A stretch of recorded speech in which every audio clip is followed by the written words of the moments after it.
murder a liberator, but you can't murder liberation. You can murder a revolutionary, but you can't murder revolution.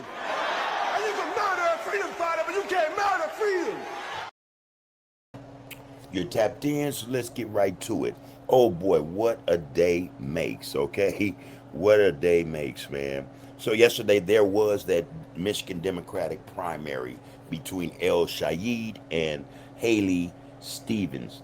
Look, it didn't turn out like Haley Stevens, and a lot of establishment Democrats thought it would.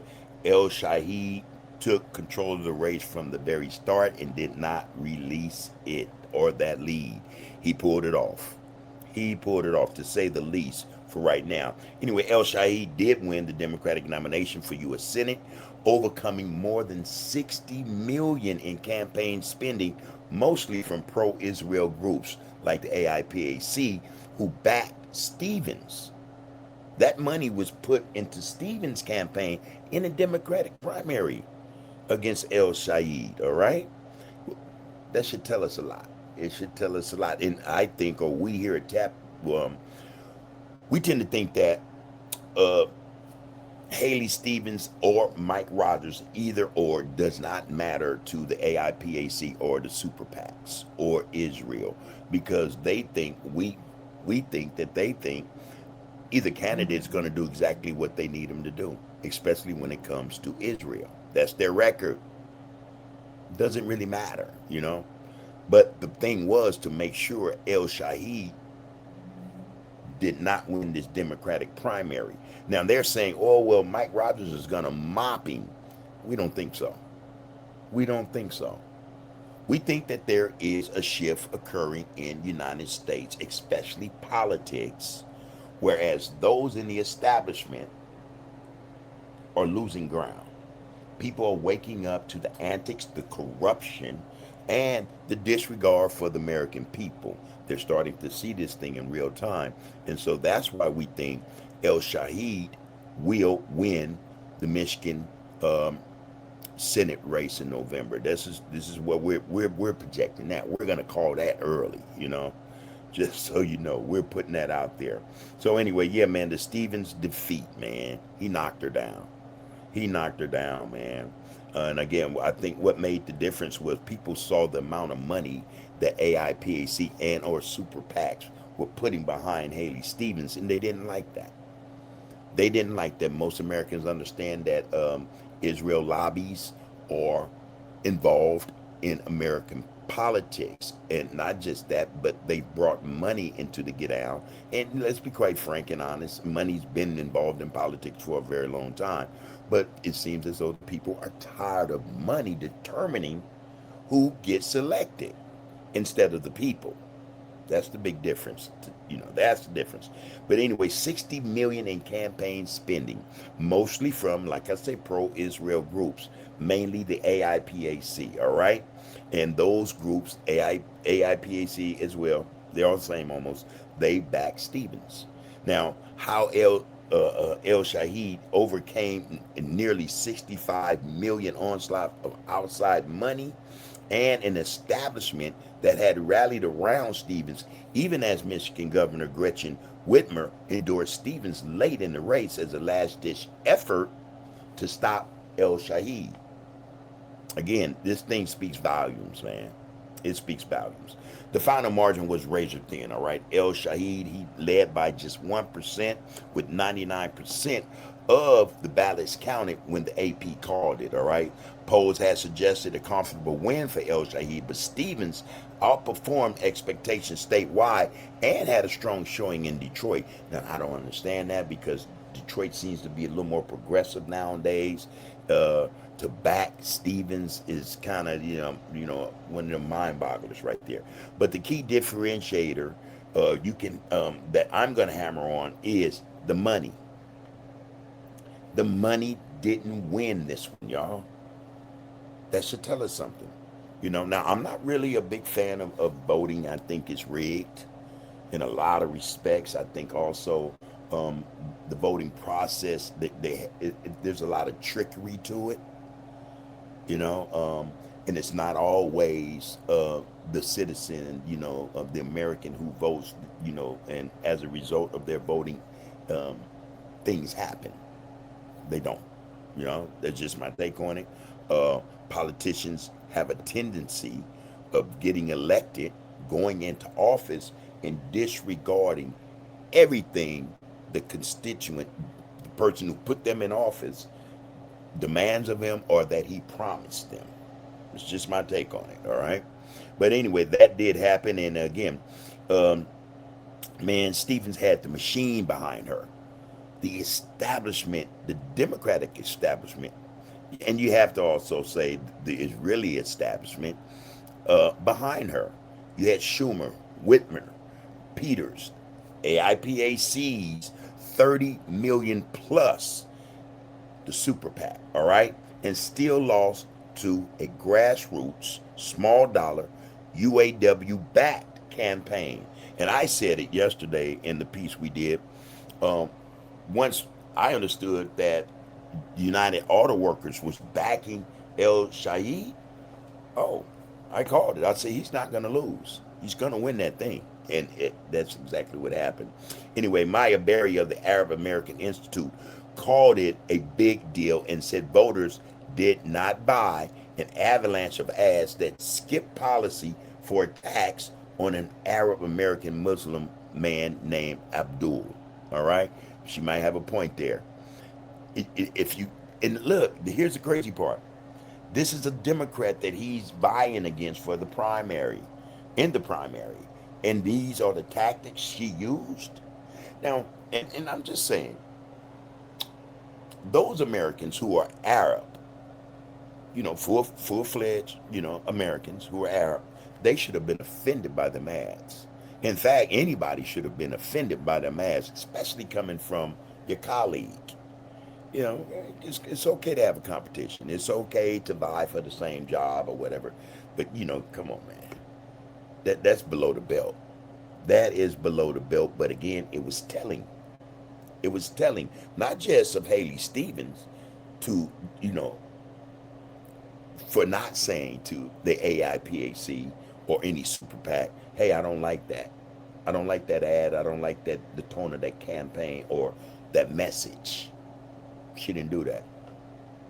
And that probably is, along with the money she got from Israeli lobbies, what knocked her down or what caused her defeat, you know?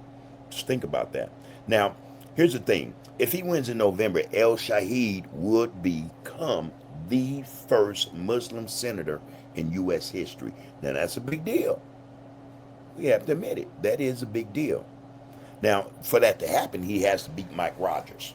Mike Rogers, the carpetbagger is what they call him. Now, he did come up in Michigan. However, Mike, man, he packed up everything and he moved to Florida and bought a $1.7 million mansion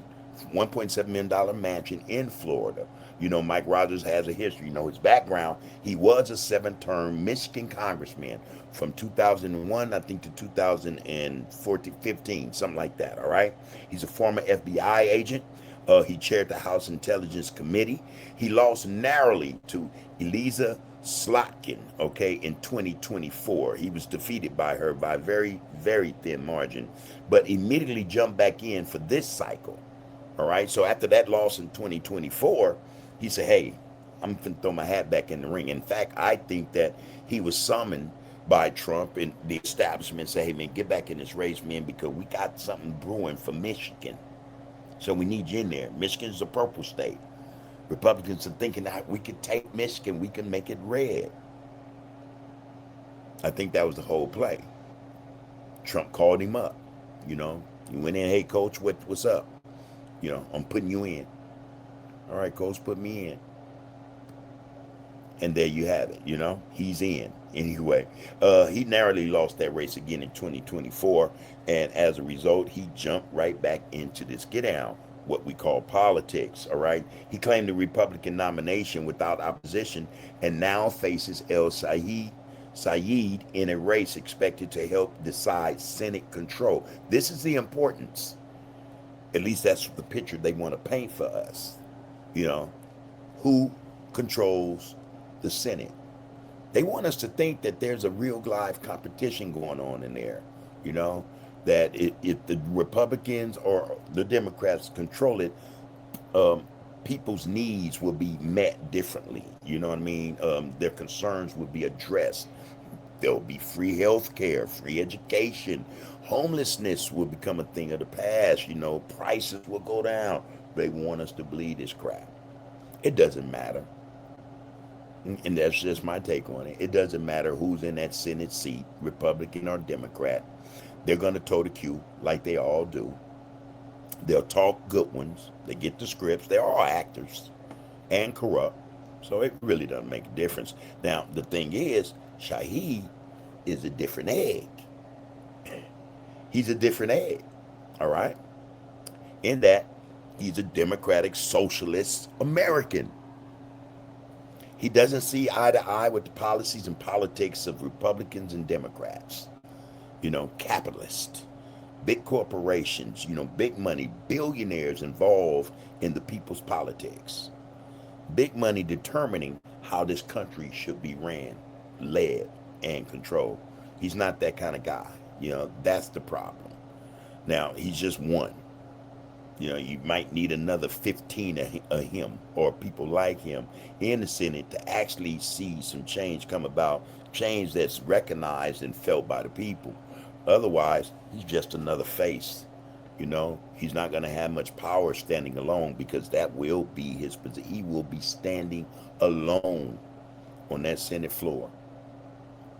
All right. And in a lot of instances, probably forced, coerced even, to make votes or to cast votes, you know, to help pass bills that he may not agree with. The man stands alone. They want you to think Mike Rogers standing alone, but he's not. Mike Rogers has the full support of the establishment. Don't ask me that question. Who's the establishment? We should all know. But anyway, you know, the establishment, man. All right. Anyway, so yeah, there that is. You know, Mike, man, is in the game. He's been in the game. He's back in the game. What he hopes to do is win this Senate seat for Trump, for the AIPAC, you know, Israeli interests. Let's call it what it is. For the oligarchs, you know, the super rich, the billionaires, and the corporations. This is his calling. This is why he's being called. He's being summoned to do exactly what he's told to do. Just that simple. Okay? Just that simple. But anyway, Trump has endorsed him. Man reacted to EL-SAYED'S win by calling it great news for the Republican Party on Truth Social, adding that Stevens outperformed the polls. So what he's basically saying is, hey, man, we're going to mop the floor with EL-SAYED. We're going to mop the floor. But anyway, you know. Again, we're talking about him going up against Mike Rogers. Mike Rogers it is well documented. It's not alleged. It's well documented that he is a carpetbagger. All right. Rogers has a long-standing, Florida ties. He has long-standing Florida ties, and reporters found that he spent over a week in November 2025 campaigning from his Cape Coral, Florida mansion. Now, that's including a Naples fundraiser and multiple interviews recorded from that home. Now, despite telling the Michigan audience his whole life is here in Michigan, that we did. Despite telling them that, he seemed to forgot where he actually resides. Man, my whole life is here in Michigan, but his residence is in Florida, and it has been for some years now. In fact, that's where his mansion is located, you know? So, I don't know, man, whether or not they're going to go for that okie doke, but you never know. You never know. Again, though he was born there in Michigan, born and raised in Livingston County, Michigan, he later moved, like I said, to Florida. Bought him a big mansion, well over 1.7 million, and hey, set roots, laid roots, you know, put them in the ground. All right? That Cape Coral home that he bought, you know, and that is his official residence until he decided to run for Senate. Now he's back, you know. I'm pretty sure he still owns a home, So that probably means he still got that home in Florida, but, you know, went and, you know, purchased something there, probably in Livingston County, you know, to make like, hey, man, I ain't left. I've been here, you know. Now, I'm going to tell you something. As far as he goes, you know, uh, he, you know, you have to admit, it has to be said that, you know, there are decades of he has decades of Michigan-rooted political experience, all right? He has ties there. Let's not try to sugarcoat this one bit. Not only that, but he was national security. He has national security credentials from the FBI, uh, intelligence committee. He's done work with them. A full Trump backing, which mobilizes the GOP base. Okay, now that's again something we have to take into consideration. That's the establishment that I was talking about. All right, that's the establishment that's going to go to work in a swing state, a purple state that they hope to turn red. And again, I think that's all a bunch of crap. Red or blue, it's crap, you know. But there it is, you know what I mean? Now, in terms of, you know, what's not good about this guy, you know?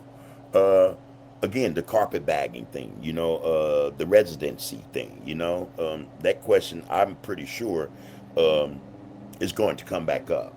And it should. And it should, you know, it should. In fact, it did cost him that last election in 2024. It cost him credibility, put it like that, you know. And, you know, and it's already now, before this race even starts, the campaigning has started for sure. But 2026 November, this thing is going to become an issue again. In the same way it defeated him in 2024, we're wagering it will defeat him in 2025. Now, couple that with the fact that people aren't feeling Donald Trump and or his administration and or GOP or DOC, you know, the Democratic Party. There's no love for any of them right now. So Saeed has a shot, I think, more than a shot. You know, and like I say, with all the things that are against MIKEROGERS, I'm not saying it's going to be a cakewalk, because I think that, again, with that money behind him, the super PAC, AIPAC, Trump, the establishment, yeah, this is going to be a fight. This is going to be a fight, man, for EL-SAYED, I think, without a doubt. All right?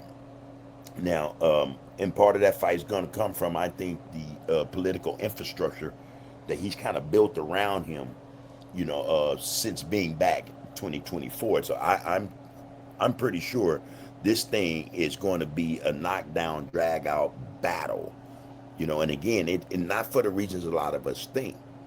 It has to go this way because EL-SAYED is not one of them in more ways than one. All right, he's not playing ball. He's not playing ball on their team. And I don't mean the Democratic team, all right? I don't mean just the GOP. He is not playing ball, all right? That's the truth. Now, again, like I say, he's built that infrastructure around him, and he's been doing pretty good with it, you know. He got hard right activists, you know, supporting him, who've promoted a lot of false allegations or false election fraud claims. And if I remember correctly, this part is, I think, significant because, you know, this voting block, they carry a little weight. They have a little power, you know what I mean? They have a little power, the LGBTQ, all right? And he's went after them, you know, his people, you know, his infrastructure, his base has went after them. So this is going to be a problem for old Mike, man. Old Mike, man. Now, I'm going to tell you now, EL-SAYED, man, he represents a small dollar, anti-establishment, pro-Gaza ceasefire, progressive lane. That's going to be his campaign, you know, and he's going to, I think he should put that out in front, you know. Hey, man, big business corporations, billionaires, man, Elon Musk, Trump, no one, the AIPAC, super PACs are not funding me. He should promote that. That should be part of his campaign, no doubt. You know, but you know, that's what he represents, man. You know, in that lane he's stayed in. He's been in that lane since he's been in politics. All right. He also, he did run, and we're talking about El-Sayed. He ran for governor, some years back and lost, but still, here he is. You know what I mean? Here he is. I think the moral of this story is that it can be done.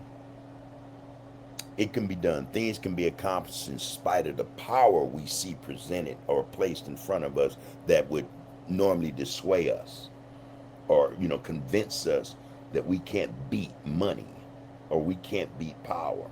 I think that's the takeaway. All right. He did a great job in showing that, proving that. That's the example, man. Because there's money backing or power backing people does not mean they can't be defeated. So again, man, we see this guy, and again, we're not too keen on politics in terms of voting anyway, but we see a situation that could alter this process, voting, and the thing that it's really all about, the political structure or how politics are ran. We think he can change that. We think he can change that. And not only that, but inspire others to get involved. To get involved. This thing can be done, and we hope to see it get done, all right? If he out-organized 65 million from a super PAC, AIPAC, and the establishment, man, he can win that election. He's gonna win that election. But again, I think the takeaway is that it can be done. It can be done. No matter what, the perspective is, what we see in front of us, because it looks powerful. It's rich, it has all the backing of everyone in the establishment. Because that is what's presented before us, that doesn't mean that it's a foregone conclusion. Stay in the fight. Stay in the fight. So again, congratulations to our guy. Well, El-Sayed, man, did a great job, man. I have a clip. I want to bring this clip in and let you guys get a bar of this. Before I do, please like, share, follow, comment, and subscribe. You are tapped in. This is the Art of Political Discourse. We appreciate your participation as much as we do your viewership, okay? So please like, share, and subscribe to this channel. Now let's get to this clip, because I just want to show you a little bit of what he said in terms of his victory speech from last night. Great job, though. Great job. You gotta like it for this guy. Michigan Senate candidate Dr. ABDUL El-Sayed, who is narrowly ahead in the race to be his party's nominee. CBS News says the race is still too close to call. El-Sayed is a progressive, and his win would be a very big deal for the party's left. Dr. ABDUL El-Sayed joins us now from Detroit. Good morning, sir. Good to see you. And let me jump in here right quick. This clip I got, it's a couple of hours old, but as it stands right now in real time, he has been called the winner by the AP polls. So, it's a foregone conclusion. Good morning, Vlad. So, as you know, this race is much closer than polling suggested. Have you at all heard from Congresswoman Stevens? We haven't had a chance to talk. It's been about 6 hours since NBC called it last night. We've got to bring the party together, and I know both she and I are committed to doing that. We've only got 13 weeks to beat. I had mentioned yesterday when I was doing this piece that it's just something about her that said, oh, she's not going to win. She's not going to win, And then I also ran an interview she did, and when she was asked directly, Haley Stevens, you take a lot of AIPAC or Super PAC money, will you stop doing that? Pretty much a yes or no question, right? She did one of them Trump moves. She went all over the place. She started blaming Republicans and saying Republicans, they take the money, or they gonna stop, blah blah blah. Yes or no. And with her track record, she would have been better off by just saying, no, I'm not. No, I'm not. would have probably helped her. But she has one of them dark side looks, if you will. I don't know. A guy who has no business being in the U.S. Senate. And so I'm looking forward to that conversation. Grateful for the hard-fought race that we had, and the things that united us and the things that unify us are so much bigger than any of the things that divided us. So let's talk about that unity. What do you think you need to do to sway Haley Stevens supporters over to your side? Well, I'll tell you this. We set out 13 months ago, 15 months ago now, to build a movement, to get money out of politics, put money in your pocket, pass Medicare for all. Mike Rogers is a guy who wants to put more money in politics. He is dead set on taking money out of your pockets by colluding with some of the worst folks and the worst corporations who've taken money out. And if he had his way, he would have Medicare for none. So I think the things that bring us together are so much bigger, and the focus that we need to have to take on Mike Rogers and the Trumpism that he's chosen to represent are the things that are going to bring us together. There's a lot of healing to do after a hard-fought primary like this, but I have said that this is a big, open movement. We welcome anybody and everybody who understands that we need a government of the people, by the people, and for the people to it. And I'm looking forward to welcoming our new friends to this coalition to beat Mike Rogers in the fall. All right, Doctor, let's talk about Haley Stevens and the fact that she was obviously pro-Israel. You've been very clear about pulling back the spending for countries like the state of Israel. But what would you say to some of her supporters who see Israel as a key ally of the United States and that they deserve our financial support? I know that you've gone on the record to say that you think that that money that we spend should be spent and invested here in the United States, but many people see that as a false choice. The federal budget is nearly $7 trillion. Many voters would say that the United States can invest at home while also supporting allies whose security interests advance America's own. How do you I don't think voters say that. I think that's the media saying that. See, that's the media at work. You know, and of course, yeah, he's reading from a script, as most of us do. But he's reading from a script that came down from people who run the media. Those people are also aligned with the Israeli regime. Those AIPAC lobbies are lobbyists. You know what I mean? That's a fact. The American people are saying what they're saying for a reason. They can care less, give a spit about Israel. Israel has free health care. Israel has free education, college. United States, you don't have that. So what sense does it make? And this is the American citizens saying this, the voters.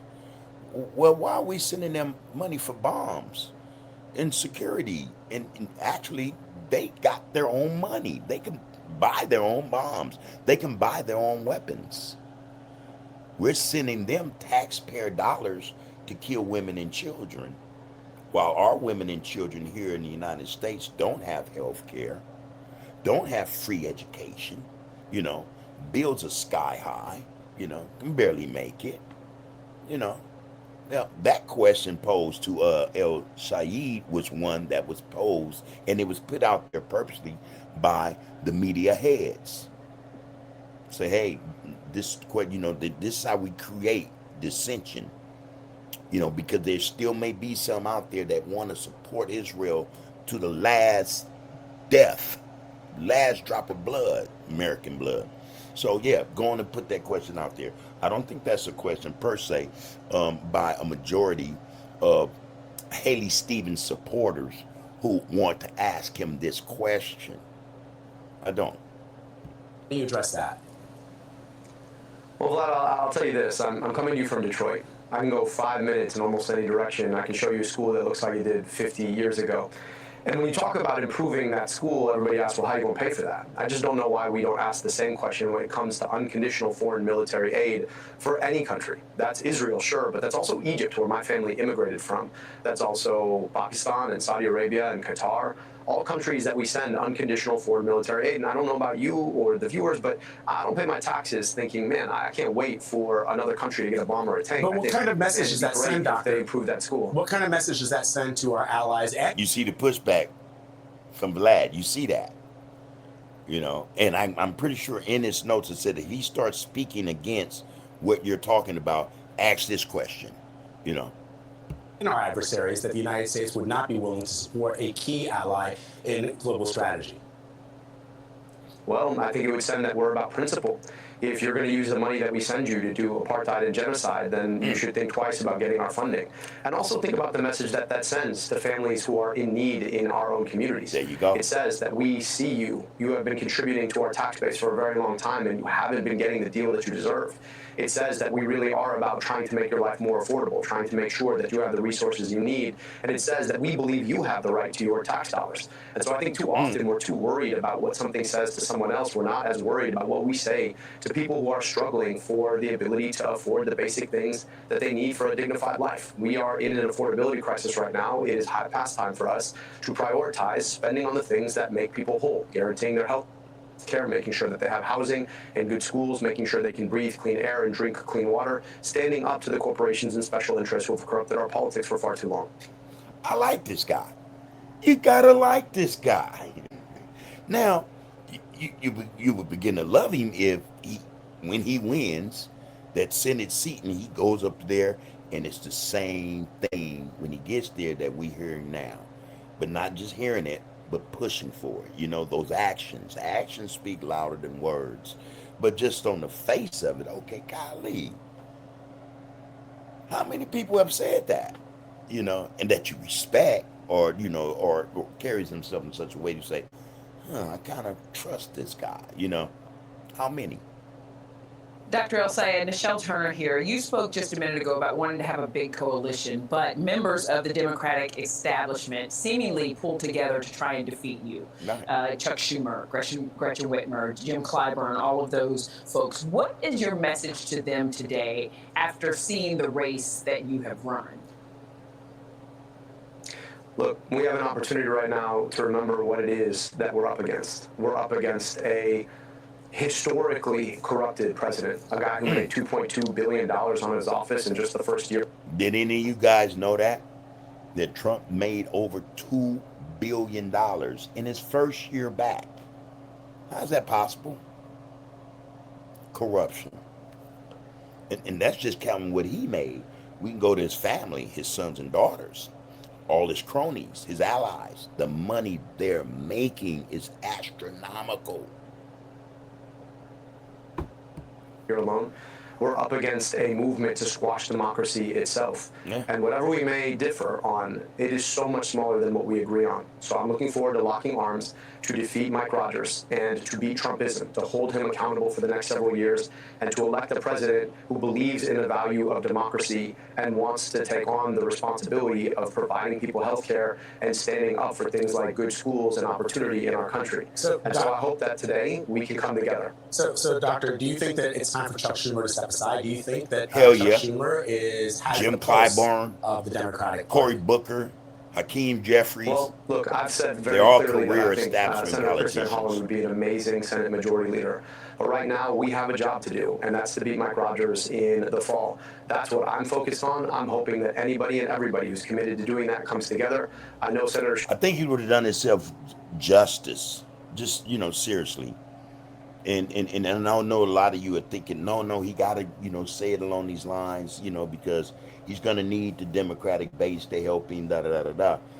But see, a lot of us don't realize, again, what the American people are seeing in terms of that party. And again, I just don't think there's any big difference between the GOP and the Democrats. I think they're one and the same. But he would have done himself justice by saying, yeah, it's time for Chuck Schumer to go, as well as Jim Clyburn, Hakeem Jeffries, Cory Booker, and so many others that make the corruption of Trump admissible. I mean, it makes it permissible, you know? It would have done him justice. It would have done him justice.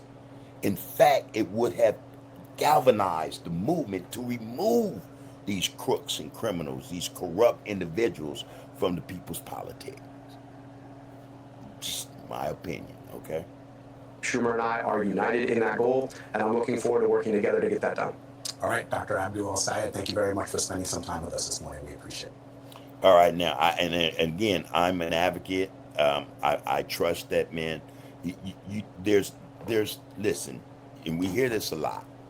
Well, what's the lesser of the two evils? What's the lesser of the two evils? That's the one we pick. I'm an advocate. This is what I trust. You don't pick either. You don't hold the hand of the devil. You don't hold his right hand over holding his left. It's still the devil. There's no such thing as the lesser of two evils. They're evil, period. This is why I say he would do himself justice to speak truth to power. People see what he's campaigning on. People see this, especially the American citizen, the taxpayer. They see Chuck Schumer's evilness, his corruption. They see Jim Clyburn's corruption. They see it in Hakeem Jeffrey.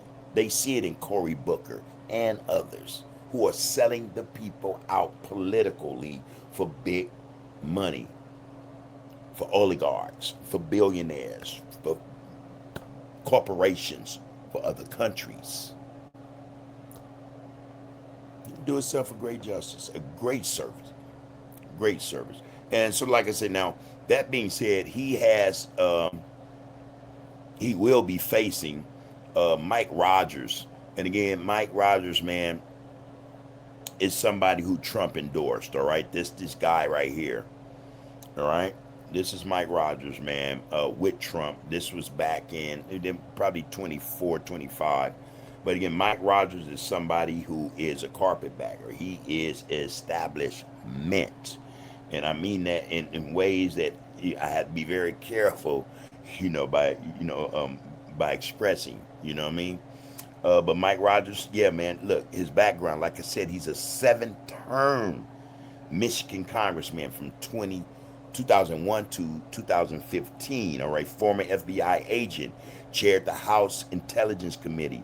He lost narrowly to Elisa Slotkin in 2024, but immediately jumped back in for this cycle, what we see him in now, running for the Senate seat in Michigan.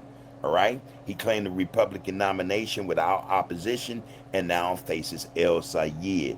Now, in a race expected to help decide the Senate control. Now, again, he jumped into this thing without any opposition from the GOP. He was picked. He was hand-picked. And all those who were pretty sure they could beat this guy were told no. We know what we're doing. And I don't think it was said like, no, we know what we're doing. It's going to help the party, the GOP. No, I don't think that. No. It's going to help the GOP and defeat the Democrats. I don't think that's what was said to stop these other people from getting in. Like, no, we know what we're doing. We're doing this because it has to be done. There's a plan. Oh, Mike Rogers, okay? Mike Rogers. Trump has endorsed him, though. No doubt about that, all right? And reacted to EL-SAYED'S win by calling it great news for the Republican Party. Again, it's not even about that, the Republican Party or the Democratic Party. He means great news for those of us who run everything. Because we're gonna build, we're gonna develop and create a smear campaign that people will want to chase this Arab, this Egyptian up out of here. Just imagine the rhetoric, man. Just think about it before it's even said. All the propaganda that's going to come down the pipes at EL-SAYED from those who run the country. All right? Just think about that. But that's him. Mike Rogers, he's going to face the guy EL-SAYED in November for the Senate seat in U.S. Senate. All right? Again, I'm going to call it early. EL-SAYED wins that seat. Only because I think that there is a progressive movement, an awakening taking place in these United States, especially politically. And people in Michigan are going to say, hey, it's time to clean house. And you know, a lot of us are thinking maybe this will be the catalyst, you know, that thing that starts this process of cleaning house and cleaning out the Senate, you know, cleaning up politics. People are at stake. This is why it needs to be done. All right, like I said, and like I always say, give us your thoughts. Drop your thoughts in the comments. Let us know exactly what it is you think about this race, the outcome of it, and what you expect to occur in November. EL-SAYED against MIKEROGERS. Will Trump and them succeed? Well, you know what? Let's stop saying Trump. Will the oligarchs, the big corporations and the billionaires succeed in getting MIKEROGERS in over EL-SAYED? Let us know what you think in the comments, okay? As again, please, like, share, follow, comment, and subscribe. You are tapped in. This is the Art of Political Discourse. Take care of yourselves and each other. You can murder a liberator, but you can't murder liberation. You can murder a revolutionary, but you can't murder revolution. And you can murder